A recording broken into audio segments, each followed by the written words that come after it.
Открывая еженедельное совещание, премьер-министр Владимир Сластенин отметил, прошедшая неделя для региона была ответственной и продуктивной. Республику с рабочим визитом посетила делегация правительства России во главе с вице-премьером Александром Новаком. Заместители председателя правительства России вместе с главой Ингушетии Махмудом Али Калиматовым приняли участие в открытии нового литейного завода, посетили ряд промышленных объектов и подвели итоги на расширенном совещании. Владимир Сластенин отметил, Александр Новак дал высокую оценку потенциалу региона. Ингушетия на передовых позициях среди регионов СКФУ по определенным показателям. Новак включил в протокол те вопросы, которые необходимо решить. Алюминиевый кластер. Очень хорошее впечатление, что никто не ожидал, что на Северном Кавказе, и тем более в Ингушетии, есть целые заводы алюминиевые.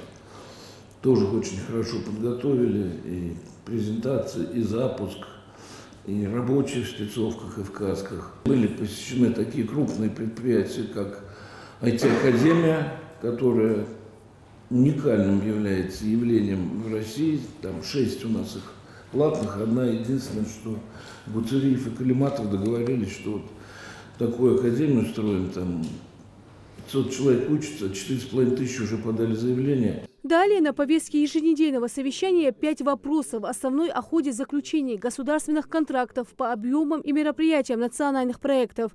Об этом подробно рассказал начальник управления по организации проектной деятельности администрации главы правительства Ингушетии Бекхан Майсагов. 4 миллиардов 151 миллион мы бюджетное обязательство приняли на 1 миллиард 582, 47,3%. Если вы про те план графика, которые мы обсуждали на прошлом совещании, то план график размещен по Министерству строительства, Министерству образования, Министерству здравоохранения, Министерству автомобильных дорог. Минкульт, Минприроды, Минспорт разместили график, но нужно некоторые позиции. Поэтому я прошу всех остальных руководителей органов руководителей региональных проектов поторопиться. Ингушетия в этом году продолжит работу по улучшению качества жизни населения республики. В регионе запланировано открытие школ, детских садов, ФАПа в отдаленном сельском поселении и домов культуры. Особое внимание уделят качеству и срокам возведения всех объектов. После обсуждения повестки встречи Владимир Сластенин дал руководителям министерств и ведомств соответствующие поручения. Рина Сычоева, Султан Булгучев, Магаз 24.